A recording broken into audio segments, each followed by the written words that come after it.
د پاکستان د بشري حقوقو خپلواکه کمیشن یې څرګنده کړې ده چې د پاکستان لخوا په بیړه کې د افغان کډوالو د ویستلو د پریکړې اغیزې بدل ته د میش افغان وګړو په جون کیږي او لدې عمل یو ستر انساني نورین سر راپورته کولی شي.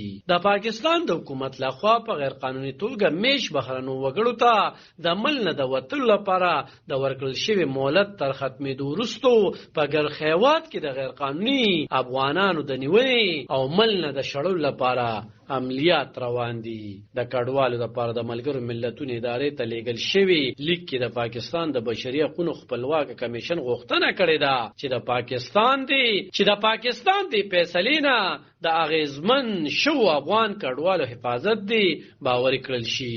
په یاد لیک کې ویل شوی چې د پاکستان لخوا په جبر د افغان کډوالو د ویستلو پریکړه د نړیوال قانون په ضد ده او د دې لامل به ډیر خغه افغان وګړي اغیزمن کیږي چې په کابل د طالبانو له واکمنۍ ټینګېدو وروسته له افغانستان وتلي وو. پاکستان په 3 اکتوبر ملک په غیر قانوني توګه میش ټولو بهریانو ته مهلت ورکړی وو چې د 11 اکتوبر پورې باید په خپل خوخه له خیواده وځي او ویلي وو چې د نومبر له لومړۍ نیټې نه به ملک د میش غیر قانوني بهرنو وګړو په ضد عملیات کولی شي.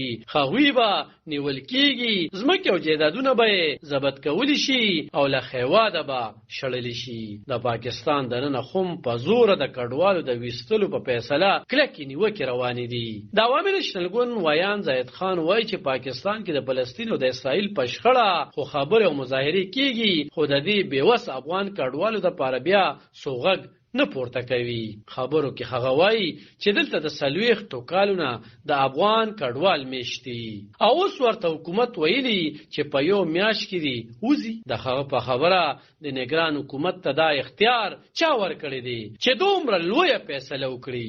پارلمان د ولس نماینده اداره ده او دا وخت پارلمان نشته او باید چې دغه شان فیصلې د پارلمان په منظورې وشي. په زور افغان کډوال وستل دوی سره ظلم دی. پاکستان کې اوسیدونکي افغان کډوال خوم د حکومت په دې فیصله خفري او وایي چې دومره په بیړه کې چې افغانان خپل خیوات تسلنیږي نو په افغانستان کې به هم ورته ستونزې رامخته کیږي. موږ ته ستونزې جادوي. افغانستان کې د یخ موسم لوجبه زمونږ جون ګران شي. مونږ غوښتنه کوو چې د پاکستان حکومت دلته میش افغان کډوال ته لږ نور مهلت ورکړي. خو پاکستان په خپل فیصله ټینګ ولاړ دی او د ریپورتونو تر مخه د نومبر د لومړۍ نیټې نه ملک د میش افغان کډوالو په ضد عملیات هم پیل کړي دي. علب خان شیرپو دلبر نیوز 400